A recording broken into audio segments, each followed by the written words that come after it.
மானாமதுரையில தாங்க ஜெய்யுடைய வீடு. அதாவது ஜெய் சென்னையில ஒரு நடுத்தரமான ஒரு சாஃப்ட்வேர் கம்பெனி வச்சு ரன் பண்ணிட்டு இருந்திருக்கான். அந்த சாஃப்ட்வேர் கம்பெனி ஆரம்பத்தில ரொம்பவே நல்லா போனாலுமே, இடையில அவனுடைய நண்பர்களாலயும், அவனுக்கு வர வேண்டிய நெறைய பேமெண்ட்ஸ் வராததுனாலயும், நெறையவே நஷ்டப்பட்டு அந்த கம்பெனிய க்ளோஸ் பண்ணக்கூடிய ஒரு நிலைமையில தன்னுடைய சொந்த ஊருக்கே வந்துர்றாங்க.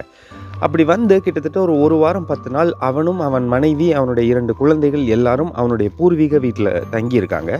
அப்படி தங்கியிருக்கும் பொழுது டெய்லியுமே நைட் அவனுக்கு தூக்கமே வர்றதில்ல. காரணம் என்ன அப்படின்னா, தான் இழந்த பணம், எவ்வளவோ ஒரு பெரிய ஆள் ஆயிரலாங்கிற அந்த எண்ணங்கள் வந்து முற்றிலும் வந்து அடிபட்டு போனது. சுத்தி இருந்த நண்பர்கள் ரொம்பவே நம்பி இருந்தவங்க எல்லாரும் ஏமாத்துனது. நெறைய ப்ராஜெக்ட்ஸ் பண்ணி குடுத்த அவனுடைய கிளையண்ட்ஸ் யாருமே பேமெண்ட் பண்ணாதது. இந்த மாதிரி விஷயங்கள நெனச்சு நெனச்சு அவனால வந்து தூங்கவே முடியாது. டெய்லியும் நைட் வந்து கிட்டத்தட்ட ஒரு 4, 5 மணி வரைக்கும் விடிய காலையில வரைக்கும் முழிச்சுட்டு, ஒரு மயக்க நிலைக்கு போய் தூங்குறதே அவனுடைய பழக்கமா கடைசி ஒரு 2 மாசம்